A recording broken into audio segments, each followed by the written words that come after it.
અને 12માની ગુજરાતની બોર્ડની પરીક્ષા શરૂ થઈ રહી છે ત્યારે જાયન્ટ્સ રાધનપુર સદભાવના ગ્રુપ તરફથી આજે વિદ્યાર્થીઓને કુમકુમ તિલક કરી અને મોઢું મીઠું કરાવી એમને જાયન્ટ્સ ગ્રુપ તરફથી બધા વતી શુભકામનાઓ આપવામાં આવી।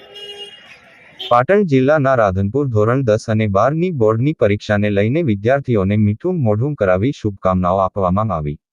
પાટણ જિલ્લાના રાધનપુર ખાતે આજથી શરૂ થતી ધોરણ 10 અને 12ની બોર્ડની પરીક્ષા આપવા માટે વિદ્યાર્થીઓ રાધનપુરના અલગ અલગ 5 સેન્ટરોમાં પહોંચ્યા હતા। તેમને આજરોજ રાધનપુરની સેવાભાવી સંસ્થા જાયન્ટ્સ પીપલ્સ ફાઉન્ડેશન સદભાવનાના ટ્રસ્ટીઓ દ્વારા શુભકામનાઓ પાઠવવામાં આવી હતી। સાથે સાથે વિદ્યાર્થીઓને સારું પેપર જાય તેવા આશીર્વાદ આપી મીઠું મોઢું કરાવવામાં આવ્યો હતો। આ પ્રસંગે રોટરી ક્લબ ઓફ રાધનપુર દ્વારા વિદ્યાર્થીઓને શુભકામનાઓ સાથે મીઠું મોઢું કરાવવામાં આવી કુમકુમ તિલક કરી આશીર્વાદ આપ્યા હતા। મોટી સંખ્યામાં વિદ્યાર્થી વાલીઓ ઉપસ્થિત રહ્યા હતા અને વિદ્યાર્થીઓની અંદર ખુશી જોવા મળી હતી। તો રાધનપુર પોલીસ દ્વારા અને શાળાના શિક્ષકો દ્વારા સરસ મજાનું પરીક્ષા શાંતિપૂર્ણ માહોલમાં સંપન્ન થાય તેવું આયોજન કરવામાં આવ્યું છે। વિદ્યાર્થીઓને કોઈ પણ જાતની તકલીફ ન પડે તેના માટે પણ આયોજન કરવામાં આવ્યું છે।